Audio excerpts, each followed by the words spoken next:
നമസ്കാരം. ഞാൻ ഡോക്ടർ രാജാറാം, റാംസ് പ്രാണയോഗ ഫൗണ്ടറാണ്. ശിവാംബു യോഗ മാസ്റ്റർ ട്രെയിനറാണ്. 38 വർഷത്തിലധികമായിട്ട് ഹെൽത്തി ലൈഫ് സ്റ്റൈൽ കോച്ചായിട്ട് വർക്ക് ചെയ്തുകൊണ്ടിരിക്കുക. അപ്പോൾ നമ്മുടെ ആരോഗ്യ കാര്യങ്ങളിൽ നമുക്ക് സ്വയം ശ്രദ്ധ വേണം. നമ്മുടെ കാര്യങ്ങളിൽ ശ്രദ്ധ കുറവാണ് എല്ലാവരുടെയും പ്രശ്നം. നമ്മൾ പുറത്തേക്കാണ് നോക്കണം, നമ്മുടെ ഉള്ളിലേക്ക് നോക്കണില്ല. അപ്പം നമ്മുടെ ഉള്ളിൽ കറക്റ്റായി കഴിഞ്ഞാൽ പുറത്ത് കറക്റ്റാവും, ഉള്ളിൽ കറക്റ്റായി കഴിഞ്ഞാൽ പുറത്ത് കറക്റ്റാവുള്ളൂ. അപ്പോൾ ആ കാര്യങ്ങൾ നമ്മൾ ശ്രദ്ധിക്കേണ്ട ഒരു പ്രത്യേകം ഒരു ശ്രദ്ധ തന്നെ വേണം. അപ്പോൾ നമ്മുടെ ആഹാരം, നമ്മുടെ ഉള്ളിലേക്ക് എന്താ ചെയ്യേണ്ടത് കടക്കേണ്ടതെന്ന് നമ്മൾ ആലോചിക്കണം. അപ്പോൾ നമ്മുടെ ആഹാരത്തിൻ്റെ കാര്യങ്ങളിൽ നമ്മൾ പ്രത്യേകം ശ്രദ്ധിക്കേണ്ടതായിട്ടുള്ള ഇതുണ്ട്. നമ്മുടെ ആരോഗ്യത്തിൻ്റെ ഏറ്റവും പ്രധാനം നമ്മുടെ ഭക്ഷണമാണ്.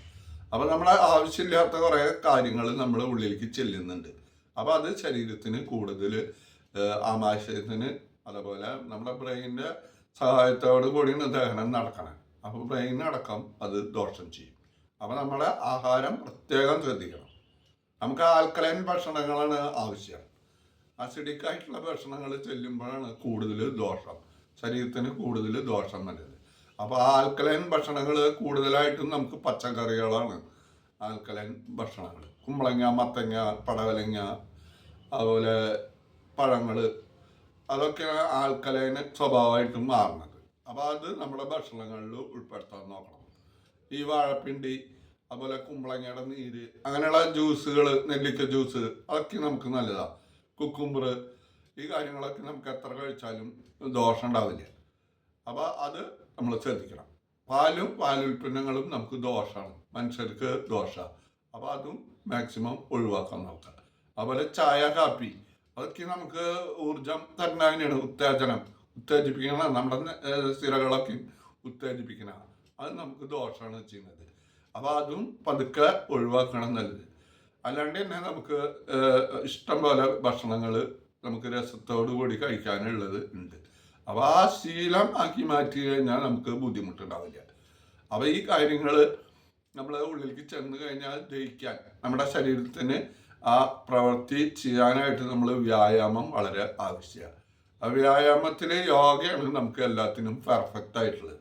എല്ലാ അവയവങ്ങൾക്കും, എല്ലാ നമ്മുടെ ഹോർമോണുകൾ ഉൽപ്പാദിപ്പിക്കാനായിട്ടൊക്കെയും നമുക്ക് ഗ്രന്ഥികൾ ഉത്തേജിപ്പിക്കാനായിട്ട് ഏറ്റവും നല്ലത് യോഗയാണ്.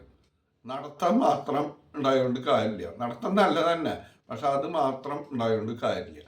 അപ്പം നമ്മൾ ലൂസനിങ് എക്സസൈസ് ചെയ്തിട്ട്, വാമിങ് എക്സസൈസ് ചെയ്തിട്ട് നമുക്ക് യോഗ കുറച്ച് പോസുകൾ ചെയ്യുകയാണെങ്കിൽ നല്ലതാണ്. ഇരുന്നിട്ടുള്ള പോസ് ഉണ്ട്, അതുപോലെ മലർന്ന് കിടന്നിട്ട്, കമന്ന് കിടന്നിട്ട്, പിന്നെ നിന്നിട്ട്, പിന്നെ സ്റ്റാൻഡിങ്ങിൽ തന്നെ ബാലൻസിങ് ആസനങ്ങൾ, ബ്രെയിനൊക്കെ ഏറ്റവും കൂടുതൽ നല്ലത് ബാലൻസിങ് ആസനങ്ങൾ, അതൊക്കെ ഏറ്റവും നല്ലത്. അപ്പോൾ തന്നെ സ്പിരിച്വലായിട്ട്, നമ്മളെ മെൻ്റലായിട്ട്, നമ്മുടെ മനസ്സിന് ശക്തി വരണം. മാനസികമായിട്ടുള്ള ശക്തിക്ക് മെഡിറ്റേഷൻ വളരെ നല്ലതാണ്. നേരത്തെ പറഞ്ഞ മാതിരി നമ്മുടെ ഉള്ളിൽ ശക്തി ഉണ്ടാവണം. ഉള്ളിൽ ശക്തി ഉണ്ടെങ്കിൽ ആ പുറത്തേക്ക് ശക്തി ഉണ്ടാവുള്ളൂ. അപ്പോൾ ഈ കാര്യങ്ങളൊക്കെ നിങ്ങൾക്ക് ശ്രദ്ധിക്കാൻ സമയം ഉണ്ടാക്കണം. എന്നാലാണ് നമ്മുടെ ആരോഗ്യം കറക്റ്റായിട്ട് ഇരിക്കുള്ളൂ. അപ്പോൾ നിങ്ങൾക്ക് എന്നെ വിളിക്കാം. ഞാൻ എല്ലാ ദിവസവും നിങ്ങളുടെ സേവനത്തിന് സന്നദ്ധമായിട്ട് ഇരിക്കുകയാണ്. നമ്മുടെ ആരോഗ്യമാണ് നമുക്ക് ഏറ്റവും പ്രധാനമായിട്ടുള്ള കാര്യം. അപ്പോൾ അത് ഉണ്ടാക്കാനായിട്ട് നിങ്ങളെ ഞാൻ സഹായിക്കാം. അപ്പോൾ നിങ്ങൾക്ക് ഒഴിവുണ്ടെങ്കിൽ നിങ്ങൾ വിളിച്ചാൽ മതി. കാലത്താണ് നമുക്ക് യോഗ ചെയ്യാനായിട്ട് ഏറ്റവും നല്ലത്. അപ്പോൾ അതിൻ്റെ കൂടെ ഇങ്ങനെയുള്ള ഭക്ഷണം, അതുപോലെ ഞാൻ നേരത്തെ മുമ്പ് പലവട്ടം പറഞ്ഞിട്ടുണ്ട്, ഉറക്കം വളരെ പ്രധാനമാണ്.